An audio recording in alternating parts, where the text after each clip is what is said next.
आप ही देखिए ना कि भाई हम आज हमारे मोदी जी हैं, उन्होंने अपनी आवश्यकताओं को इतना सूक्ष्म कर दिया है। योगी जी हैं, एक ड्रेस पहने रहते हैं, खाली चोला, वो भी तो अपनी अपनी आवश्यकता बढ़ा सकते हैं, बहुत बड़ी गाड़ी में घूम सकते हैं, बहुत बड़े और रंग बिरंगे ड्रेस पहन सकते हैं। तो वो हम उदाहरण श्रेष्ठ पुरुषों का ही तो करते हैं। तो उनको देख के ही लोगों ने अपनी इच्छाओं को बढ़ाया। पहले कहाँ इच्छा होती है, एक घर में पलंग पड़ा हुआ है, पूरा परिवार उसी में रह रहा है। बट किरण जी, इस समय जो यूथ की हालत है, जैसे मैंने डीपीएस में इतने दिन काम किया, यूथ ना अगर मिडिल क्लास फैमिली का बच्चा जैसे डीपीएस जैसे स्कूल में चला जाता है, और जहाँ पे जो पेरेंट्स से मिलेनियर बच्चे आते हैं तो उनके ब्रांडेड कपड़े देखता है, उनकी ब्रांडेड घड़ियाँ देखता है, सब कुछ देखता है, तो उसमें वो इन्फेरिटी कॉम्प्लेक्स आता है। गुड़गांव जैसे शहर में आप देखिएगा यूथ आजकल बहुत गलत काम कर रहा है। वो घर तो अपनी उसकी पूर्ति हो नहीं पाती, वो अपनी इच्छाओं की पूर्ति के लिए वो जब दूसरों को देखता है कि भाई मुझे ये दिख रहा है, ये दिख रहा है, तो उन सब के लिए गलत काम।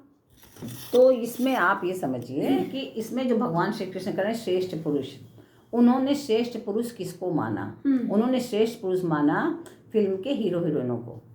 उन्होंने श्रेष्ठ पुरुष उन ज्ञानियों को नहीं माना। हमारे जो पूर्व राष्ट्रपति थे, प्रेयर ही नहीं होती स्कूलों में। नहीं, अब प्रेयर नहीं होती। पूर्व जो हमारे राष्ट्रपति थे, कितने बड़े वैज्ञानिक थे, उन्होंने उनको क्यों नहीं आदर्श माना? अगर उनको सुनिए, हाँ, तो एक बार मेरी बात ही समझिए कि भगवान श्री कृष्ण कह रहे हैं कि अपनी हम इच्छाओं को बढ़ाने का कोई मतलब ही नहीं, उद्देश्यपूर्ण अगर करें, क्योंकि उनका उद्देश्य वहाँ पढ़ने जाना नहीं है। उद्देश्य वहाँ पर उन हीरो हीरोइन को देखते हुए वैसी ड्रेस पहनना, वैसी स्टाइल मारना। अगर जैसे सिगरेट पीते हैं तो आपके सामने नहीं पियेंगे, वहाँ जाके पियेंगे वो। तो उनको वो पढ़ाया नहीं जा रहा है, लेकिन उनके आचरणों को देख के वो अनुसरण कर रहे हैं। तो अब अगर ऐसे श्रेष्ठ पुरुष योगी जी और मोदी जी जैसे अगर समाज में फैल जाए ऐसे, और जैसे श्रेष्ठ कर्म कर, जैसे सुषमा स्वराज थी, कितना अच्छा बोलती थी, कितनी अच्छी ड्रेस पहनती थी, उनका देख करके लोग वैसी ड्रेस पहनने लगे, वैसे रहने लगे। तो जब हम इतने महान लोगों को देखेंगे और उनका अनुसरण करेंगे तो बच्चे भी अपने को बदलेंगे, है ना? तो हमें किसको आदर्श बनाना है, ये तो माता पिता को सिखाना पड़ेगा ना बाल्यकाल से, कि आप आदर्श बनाइए। तो भगवान श्री कृष्ण यहाँ पे यही कह रहे हैं कि श्रेष्ठ पुरुष के आचरणों का और वचनों का प्रभाव स्थूल रीति से पड़ता है ना? उनके जो भी आचरण कर रहे हैं, जो भी कार्य कर रहे हैं, उनका प्रभाव स्थूल रूप से पड़ रहा है। अब चाहे अगर आप हीरो हीरोइन को ही बार बार पिक्चर में क्या करते हैं, टीवी देख रहे हैं, सीरियल देख रहे हैं, फेसबुक देख रहे हैं, सब में किसको देख रहे हैं? उन्हीं लोगों को देख रहे हैं ना। वो ग्लैमर देख रहे हैं। बच्चे तो वो चमक धमक के पीछे जा रहे हैं, उनको वास्तविकता पता ही नहीं है कि वास्तविकता है क्या।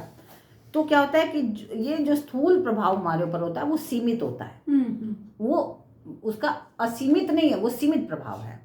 और लेकिन उनके जो भाव हैं उसका प्रभाव सूक्ष्म रीति से होता है कि किस भाव से वो कर्म कर रहा है, उसका प्रभाव जो है सूक्ष्म रीति से पड़ता है। और जो असीम होता है, बहुत दीर्घ काल तक होता है, दीर्घकालिक होता है, वो अभी नहीं अभी पड़ा और अभी खत्म हो गया, ऐसा नहीं हुआ।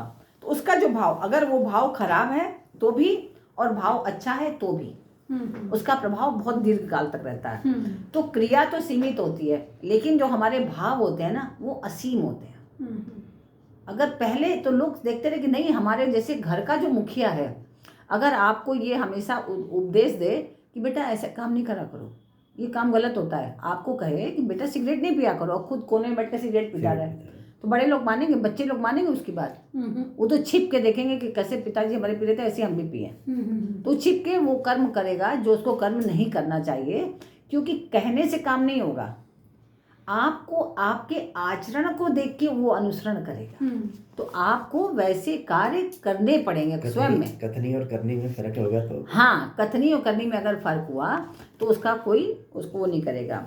तो यद्यपि जो श्रेष्ठ मनुष्य होते हैं वो अपने लिए कोई आचरण नहीं करते, और उनमें कोई कर्तव्य तो भावना भी नहीं होती कि मैंने ये किया, और वो अपने लिए भी नहीं कर रहे हैं, और लेकिन उनके में ये अहंकार भी नहीं है कि मैंने ये अपने लिए मैंने ये किया।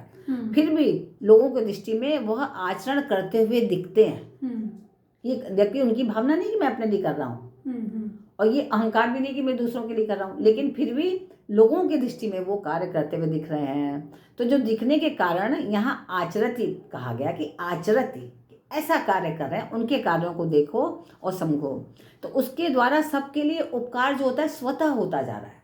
उनके मन में कोई अहंकार नहीं है, किसी के प्रति कोई ममता नहीं है कि हाँ भाई केवल इसका ही हित हो, ऐसा तो नहीं सोच रहे हैं। वो सबके लिए एक समान सोच रहे हैं। तो वो जो अच्छी भावना है उनकी, उससे स्वतः सबका उपकार होता जा रहा है ना, सबका कल्याण हो रहा है। तो ये स्वाभाविक क्रिया हो रही है क्योंकि अच्छी भावना है। तो अपना कोई स्वार्थ न रहने के कारण कि हमारा कोई स्वार्थ नहीं है, अगर ऐसी भावना है तो उसकी छोटी बड़ी प्रत्येक क्रिया लोगों को स्वतः जो है अपने हित के लायक लगेगी कि हाँ ये मेरे हित हो रहा है इसमें, तो क्योंकि उनकी स्वतः कोई इच्छा नहीं है उसमें। तो इसलिए यद्यपि उसके लिए कोई कर्तव्य नहीं है, कोई भी कर्तव्य नहीं कि तुम ये करो, जबरदस्ती क्या ये करे, नहीं करेगा भाई वो। तो इसीलिए भगवान श्री कृष्ण ने पहले पिछले उसमें श्लोक में 17वें श्लोक में भगवान ने कहा था कि तस्य कार्यम न विद्यते, उसके लिए कोई कार्य नहीं है, लेकिन वो समस्त कार्यों को अपना समझ करके कर रहा है, उद्देश्य समझ कर कि उसका उद्देश्य क्या है, समाज का कल्याण हो, समाज का हित हो, प्रजा सुखी रहे। या अगर आप छोटे स्वरूप में भी हैं तो जो समाज के आप अधिपति हैं वो समाज सुखी रहे, ये उद्देश्य है आपका। इस उद्देश्य से कार्य करें, जबकि आपके लिए वो कोई कार्य है नहीं, है ना, वो भी कार्य आपके लिए नहीं है, लेकिन आपका उद्देश्य है कि सब सुखी रहें, इस उद्देश्य से आप कार्य कर रहे हैं। तो स्वतः उसका क्या हो रहा है, सुचारू रूप से उसके कर्तव्य का पालन होता जा रहा है ना। और इससे क्या हो रहा है कि संसार का कल्याण हो रहा है, लोक संग्रह, लोगों की कल्याण की भावना से वो कार्य कर रहा है। क्या होता है कि हृदय में बहुत से मनुष्य का धन के प्रति बड़ा आदर होता है कि धनी जो है वही सब कुछ है ना, ऐसी भावना होती है ना लोगों की। आजकल तो बहुत ज़्यादा है कि जो धनी है उसी का सम्मान है, जो ज्ञानी है या बहुत दानी है या बहुत भक्त है उनकी दृष्टि में उनका कोई वो नहीं, महत्व नहीं। लेकिन जो बहुत बड़ा अगर धनी है तो उसका बड़ा महत्व है। अब उसने कैसे कैसे गलत ढंग से कमाया चाहे अच्छे ढंग से कमाया, तो उसी का सब अनुसरण करने में लग जाते हैं। तो हमें अपने को सत्कर्म की तरफ बढ़ाना चाहिए, ऐसे लोगों को अपना आदर्श बनाना चाहिए जो श्रेष्ठ लोगों, जो तत्व दृष्टि से उच्च कार्य को कर रहे हैं, तभी हम आगे बढ़ सकते हैं। तो आगे बता रहे हैं भगवान, स यत् प्रमाणम कुरुते लोकस तदनुवर्तते, जिसके अंतःकरण में कोई कामना, कोई ममता, कोई आसक्ति, स्वार्थ या पक्षपात आदि कोई दोष नहीं होते, है ना। अगर हमारे अंदर इतने दोष हैं कि हमारे अंदर हर समय कामना ही बनी रहती है, भाई आप तो हम मनुष्यों को क्या करना चाहिए, हर दिन उठें और ये सोचें कि आज हम पूरे दिन कोई इच्छा नहीं करेंगे, कोई भी इच्छा करेंगे नहीं किसी तरह की कि हमें ये मिल जाए वो मिल जाए, ऐसा कोई इच्छा नहीं, कोई इच्छा नहीं करें, हर दिन उठ के करें। और कुछ सोचना भी तो उद्देश्य लेके चलो, जीवन का ये हमारा उद्देश्य है, इच्छा नहीं है, उद्देश्य है। तो उससे आप अपने को बहुत स्ट्रांग बनाते जाएंगे, बहुत बलवान अपने को बनाते रहेंगे और थोड़े दिन बाद आप बहुत ताकतवर बन जाएंगे। क्योंकि छोटी छोटी इच्छाएं, छोटी छोटी कामनाएं ना हमें कमज़ोर कर देती हैं, हमें हमारे उद्देश्य से विचलित कर देती है जो छोटी छोटी इच्छाएं होती हैं। तो हमारे जिसके अंतःकरण में कामना, ममता, आसक्ति, स्वार्थ, पक्षपात आदि कोई दोष नहीं होता, तो और नाशवान पदार्थों का उसके हृदय में कोई महत्व भी नहीं होता, तो ऐसे व्यक्ति के अंदर कोई लेने का भाव नहीं रहेगा। क्योंकि जब हमें मालूम है कि सब चीज़ नाशवान है तो उसमें हमारा कोई आकर्षण नहीं है। तो जब आकर्षण नहीं है तो हमारे अंदर कोई लेने की भावना भी नहीं रहेगी। अरे ये क्या तुच्छ चीज़ें लें, इसका क्या होगा, आज तुम ले जाओ भाई, ले जाओ जाओ। तो हम बड़ी सहजता से किसी चीज़ को भी, किसी को भी सब चीज़ दे देंगे, हम कोई अपने मन में नहीं करेंगे। तो जो ऐसे मनुष्य के द्वारा कहे हुए वचनों का प्रभाव दूसरों पर खुद ही पड़ जाता है, उनको फिर कहना नहीं पड़ता, क्योंकि उनका आचरण देख के वो सीखने लगते हैं कि हाँ भाई ऐसा आचरण है जिससे वो सीख रहे हैं। तो हमें श्रेष्ठ पुरुषों का आचरण जो है आपको सुप्रभावित करता है। तो यदि श्रेष्ठ मनुष्य स्वयं अपने वर्ण, आश्रम, क्योंकि हर किसी का वर्ण आश्रम अलग है, आदि के अनुसार आचरण न करके केवल प्रमाण दे, आचरण तो ना करे, केवल प्रमाण दे, देखो उसने ऐसा किया था तो ऐसा बन गया, देखो उसने ऐसा किया तो ऐसा बन गया, तो क्या होगा, वो श्रेष्ठ पुरुष नहीं कहलाएगा और फिर उसका अनुसरण भी लोग नहीं करेंगे। लेकिन अगर वह स्वतः कर्म करे और फिर उसको लोग देख के सीखें तो अपने आप ही सीखते जाएंगे और करते जाएंगे।